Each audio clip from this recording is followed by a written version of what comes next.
Hello hi అండి. అందరు ఎలా ఉన్నారు? బాగున్నారండి? అందరు బాగుండాలని కోరుకుంటున్నాను. నేను ఈరోజు మిల్ మేకర్ బిర్యానీ చేశాను. చాలా టేస్ట్గా కుదిరిందండి. దాన్ని ఎలా చేయాలో చూపిస్తానండి.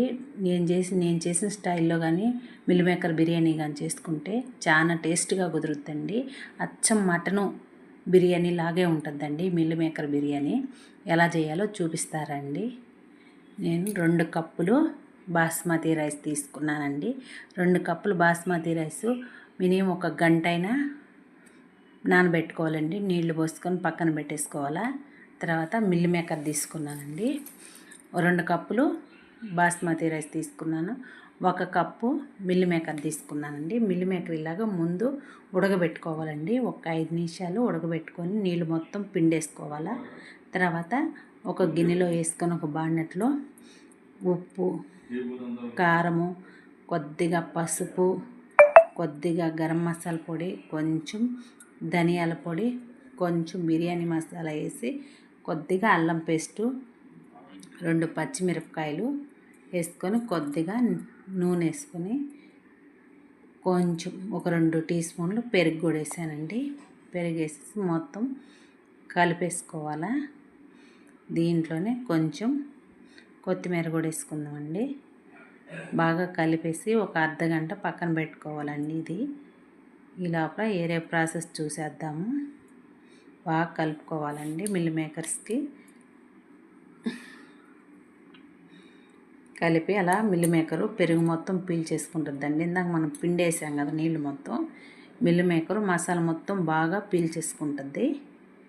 దీన్ని ఒక అర్ధగంట పక్కన పెట్టేద్దాం. కొంచెం కొత్తిమీర వేసేసి ఒక అర్ధగంట పక్కన పెట్టేద్దాం. ఈ లోపల రైస్ ఉడకబెట్టుకునే దానికి నీళ్లు పెట్టేసేద్దాము.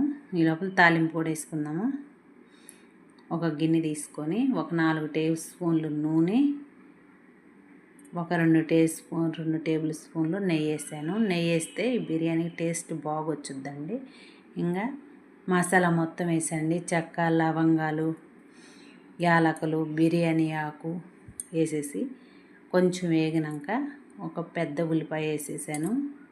పెద్ద ఉల్లిపాయ కూడా కొంచెం వేగినాక 2 పచ్చిమిర్చి వేసాను. తర్వాత ఒక గుప్పిడి జీడిపప్పు కూడా వేసానండి. ఇవి కొంచెం ఫ్రై అయినాక అల్లం పేస్ట్ వేసేసాను. అల్లం పేస్టు వేగిపోయినాక ఒక 2 టమోటాలు తీసుకున్నానండి. 2 కప్పుల రైస్కి 2 టమోటాలు తీసుకొని కట్ చేసి సన్నగా కట్ చేసి టమోటా మగ్గిపోయినాక మిల్ మేకర్లు ఇందాక మనం పక్కన మసాలా కలిపి నానబెట్టుకున్నాం కదండి మిల్ మేకర్లు, ఆ మిల్ మేకర్ కూడా వేసేసి నిదానంగా ఒక 15 నిమిషాలు మిల్ మేకరు మసాలా మొత్తం వేగేదాకా తిప్పుకోవాలండి నిదానంగాను. తర్వాత పక్కన బియ్యం ఎసురు కాగేసే బియ్యం వేసి ఇట్లా వేసేసుకొని ఒక 50% ఉడకాలండి. ఈ బియ్యానికి మనం దమ్ బిర్యానీ అని చేసేది. దీనికి 50% పక్కన ఉడికితే చాలు. 50% ఉడికిపోయిందండి. ఇంకా ఈ కూర ముందు మిల్ మేకర్స్ది కొంచెం ప్లేట్లో పక్కన తీసి పెట్టేశాను. అడుగును కొంచెం ఉంచాను. ఇలా లేయర్లుగా వేసుకుంటే మొత్తం మసాలా మొత్తం రైస్కి పట్టిపోద్దండి. బాగుంటుంది ఇట్లా వేసుకుంటేను. అంతా అడుగునే పెట్టకూడదు. నేను గిన్నెలో పక్కన ముందు కొంచెం కూర తీసి పెట్టేసి బియ్యం వేసేసి మళ్ళీ పైన ఇంకొక లేయర్ బియ్యం వేసేసి మళ్ళీ పెట్టేశానండి. పెట్టేసి మూత పెట్టేసి ఒక 15 నిమిషాలు దమ్లో పెట్టేశాను. మొత్తం టేస్టీగా వచ్చేసిందండి మన మిల్ మేకర్ బిర్యానీ. చాలా టేస్ట్గా కుదిరింది. మీరు కూడా కంపల్సరీగా ఇలా చేసుకోండి. Okay, bye.